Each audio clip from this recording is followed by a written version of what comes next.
Hello, everyone, and welcome to another episode of Beyond the Dais, a podcast about the stories taking place in and around El Paso County, Colorado. I'm your host, Scott Anderson, and today I am joined by the El Paso County Commissioner for District 4, Cory Applegate. How are you doing today, Cory? Pretty good. It's a good Friday. Yeah, it is. You know what? Every Friday is a good Friday in my book. Yeah. But before we get started today, I want to quickly add that if listeners are interested in more stories about people doing good in and around El Paso County, or hearing from county leadership about local government priorities and how they operate, you can find additional episodes of this podcast on your podcast platform of choice. But to get into things, Cory, I was wondering if you could start by giving us a bit of your background prior to being elected county commissioner. Yeah, so prior to being elected county commissioner, I was on Fountain City Council for about 3 years, so Ward 3. I was in the very north edge of Fountain. And so my district was actually unique. I bordered Colorado Springs, Whitefield Security Area, and Fort Carson with the edges and boundaries of my district. Before that, for about a year and a half, before I ever ran for any elected office, I was a planning commissioner for the city of Fountain. I say a year and a half because COVID kind of held that up. We didn't have a January meeting, and next thing we know, they were shutting everything down. So it took about 6 months before I even got sworn in, but it was good, you know, and those really kind of bounced me up and helped me get the experience with the land use issues and just being on a voting body as a parliamentarian. Mm-hmm. What did you do before you got into the civic business? Civic business, yes. So I was going to school to be an electrician in 2015. I was I started in the electrical trade. And then I got accepted as an apprentice by 2016, and then I did 5 years of school, got my license. You know, turned out, as the phrase goes in the industry, when you carry your card and you got your license, state license. Worked as a journeyman for a few more years, and I worked I built the Amazon over on off of Powers there. Oh wow! And then I spent time in Pueblo. Yeah. And I worked at Evraz. I did the solar farms down there, and I did like some light residential work for a little while. And then my last gig right before, sworn in as a county commissioner, I was working maintenance out of Fort Carson. Oh wow! So basically playing Mr. Fix-It for the soldiers. So they would they'd break a lighter, they'd trip a breaker, and I'm out there, troubleshooting and trying to see if I can fix it. That's great. That's great. Mm-hmm. So what you had this idea of being an electrician. What drew you to local politics? A lot of that inspiration was from my father. So in 2010, he got on the Fountain Planning Commission, and he was on for about 5 years because he took over at the tail end of somebody else's term, but they reapproved him right away for another 4 years. Well, when he termed out of Planning Commission, not only a month later, not even a month later, the petitions dropped for Fountain City Council, and he goes, "What the heck, I'm going to run." And so he filled out a petition, and he ended up winning, and he got on. And then I ran his re-election campaign in 2019. Mm-hmm. And I had always kind of played that activist game. I'd always been involved with the local politics and seeing what was going on. A lot of people put a bug in my ear in 2019 and said, "Cory, you should make the jump. You should get on the planning commission because you're getting to the tail end of your school. You're going through trade school." Mm-hmm. And to top it off, they said 2 of your dad's opponents that were vying for these 2 seats, they said, "We're on the planning commission." They said, "Someone's going to win and get off the planning commission. There's going to be an open spot." So they said, "You should get it." Yeah. And so that everybody was just kind of it was like that, that push and that kind of inspiration from dad and everything. So, yeah. Oh, that's pretty cool. Mm-hmm. So you've roughly been in this role as the county commissioner for about 3 months now. Talk to me about how things have gone and perhaps maybe some things that you've been surprised to learn about the role. So probably the biggest surprise, because you see it I saw it at the city level, and now I see it at the county level. It's kind of a broader spectrum. It's just the unfunded mandates that come down from Denver, and the things that when you're in kind of like a conservative county, and then how Denver has all these ideas, their rules they want to enforce statewide, and it's well, that's not what's good for our community and good for locals. And so we as a general rules of the county, we're kind of pushing back, but at the same time, it's you can't always exempt yourself from everything. If they go to hand you money, you can't, turn it down a lot of times. And when it goes against your tabor cap, I know it makes it for a pain for finance. And so that's something that's kind of got me shocked. That's how Denver has kind of this overreach right now. And the state house has their ideas, but yet our commission, because it's our county, our neighborhood, we're different than say a big city, 70 miles north of us. Yeah. They have different structure than we have. So how do you work with the other commissioners to determine how you're going to approach that problem?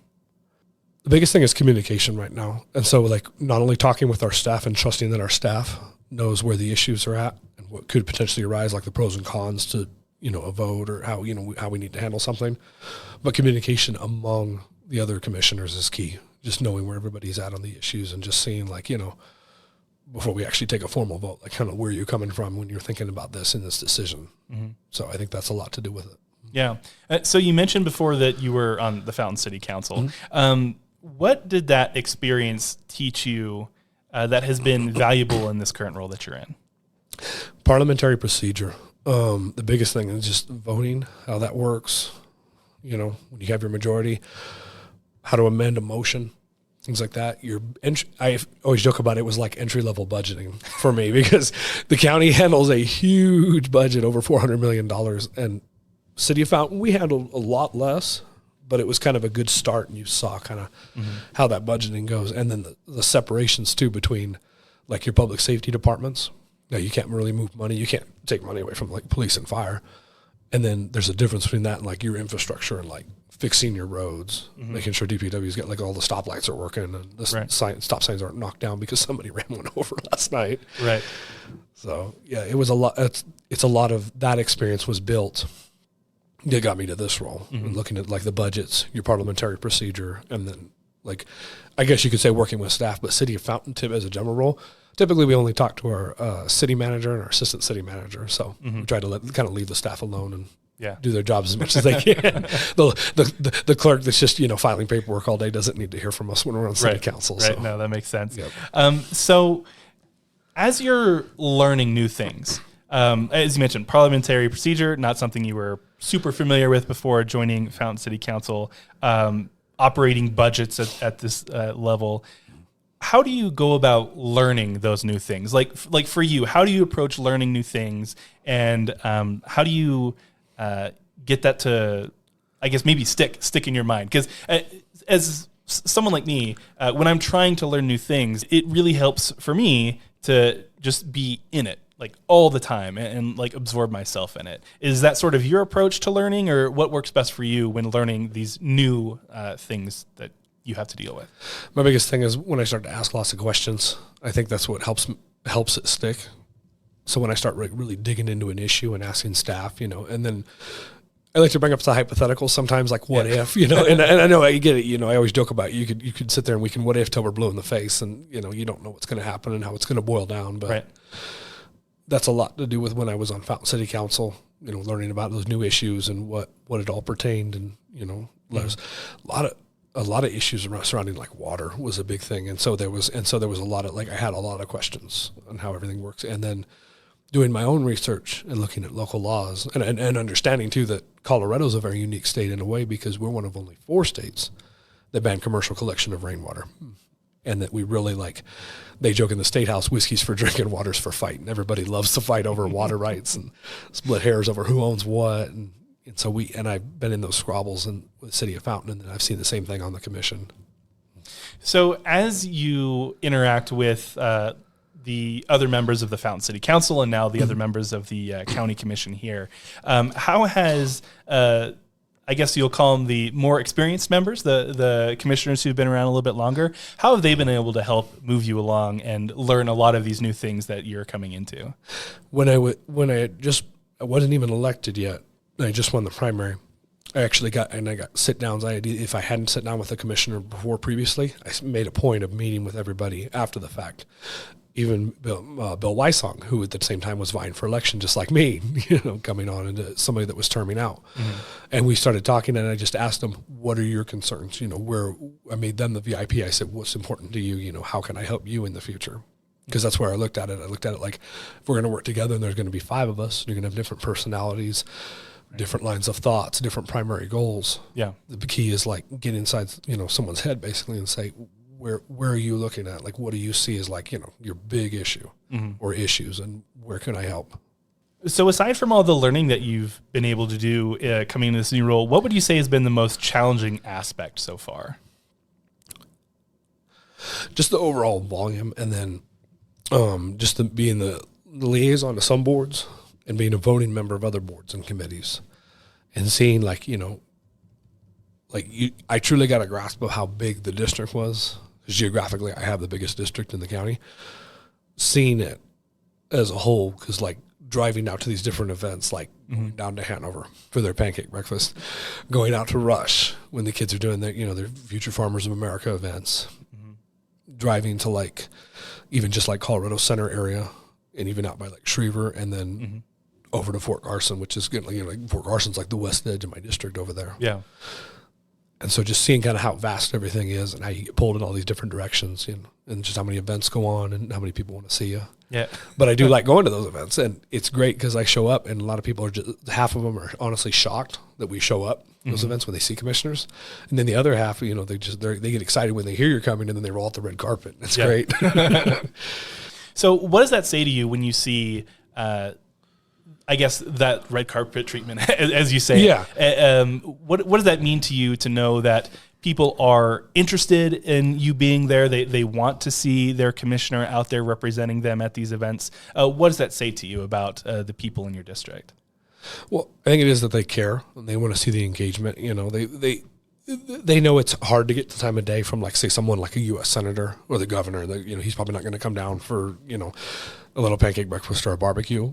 But when they see the local leaders come there, when they see their state rep or their county commissioner, or even if they're in, like, say, a city or municipality, one of their council members shows up or their mayor, it means a lot to them. And so they see the community involvement and they go, okay, so the electeds do care. Yeah. Because there is times where, people have been absent in those roles, and it's like anything, people feel rejected and they get upset and they go, why does this person never show up? We invite them all the time and they never come. Yeah. Yeah. And so is that something that you've felt a bit of a draw to try and make it to these events, because that's a perception that can exist? Absolutely. So my predecessor, Lejinos Gonzalez, he was big on that. He was big on going to the events, being everywhere basically. And I had somebody tell me the other day, said, this is good on you, Cory, because you're still going to the same events you were when you were campaigning. They said, this is representative government at its core, because now you're not handing out business cards with your personal phone that says, please vote for me. Yeah. You're handing out business cards with the county number saying, call me, email me, and let's talk about whatever is going on. Yeah. And how important is it for residents to have that direct line to you? I mean, we have ways for them to be able to contact you, the Citizen Connect app, being one of them. Why is that so important in your estimation, to have that direct link between the residents and their commissioners? Because for what it's worth, this is kind of a small role. It's kind of a piddly thing. I'm just a county commissioner. I'm not running, I'm not worrying about how the whole state as a whole. I'm just one corner of the county. And so I can handle this, this workload. And so I'm out there, and I want to be in the community, talking to people, engaging with them. Like I said, representative government, that's a big part of it. And so you just want to be there, and having the communication is important too, because the same thing, it's like people feel rejected, when they can't get a hold of you, they don't understand what's going on. They're like, is it always just his secretary on the line or the automatic reply email? And so they can get kind of frustrated when that happens. Yeah. But if they have a line to somebody and they actually hear back from them, then it's okay. Well, they care. Yeah. Yeah. So maybe it's something that you've heard from them since you've taken office, or maybe it's something in your own mind that could be important. But what are some things that you think El Paso County residents should be paying close attention to in the coming months and years? I think the biggest thing that I've seen lately is just the overall growth of this town and even this county, especially. So I moved here in 2005, my family, and I don't even think there was 500,000 people in El Paso County. Now we're pushing 750,000. So it's quite the population burst, and quite the explosion. And so I think, like, when there's land use issues, whether that's Spring City Council, that's your commissioners, when you see things going up in the neighborhood, ask those questions. There's nothing wrong with, like, you see a corner lot and it looks like they're going to build a gas station, but you can't tell what it is. And, ask somebody, say, hey, what are they building over there? What's going on? I think there's a lot of that. And there's a lot of questions that the citizens have, and they're good. It's good that we have those concerns. It's good we have engagement with our communities when we make these decisions on what we build, what we're going to install, what we're going to put in, the infrastructure improvements we need to make around that with this population that seems to just slowly keep increasing, slowly keep growing as a county. We have that. We have now, I think we've kind of sustained healthy growth. So we're not like gaining huge numbers, but we're growing about 1% our population each year. So I feel like we've been able to cover quite a bit of ground in this short time that we've been talking. But is there anything else that you want to add that you think would be important for listeners to know? You'd mentioned Citizens Connect, the app, earlier. So definitely, one of the best ways to reach out to me. So a lot of times, little things can just simply go to a department. So like a pothole in your neighborhood, that can be handled by DPW directly. I've got a great staff around me. They keep, as I joke about, they keep me on time for my meetings. So, and they handle a lot of the small things. But obviously, if there's something way huge and it's bigger than that, I mean, we get on the Citizens Connect app, get a direct line started, try to gain audience with me. I'm here, I'm available. So I'm busy, but I have time for phone calls and emails throughout the day. So awesome. Yeah. Well, great. Thank you, Cory. I appreciate you taking the time today and for all the work that you do for the residents here in El Paso County. So thank you for making the time and thanks for the conversation. Yeah, no problem. And I hope to see everyone out in the community as the year goes on and I go to these different events. So I know the county's got a lot coming up. So yeah. Awesome. Well, if you are interested, listeners, in listening to additional episodes of Beyond the Dais, be sure to look for us on Podbean or wherever you get your podcasts. Thanks for listening, and we'll see you next time.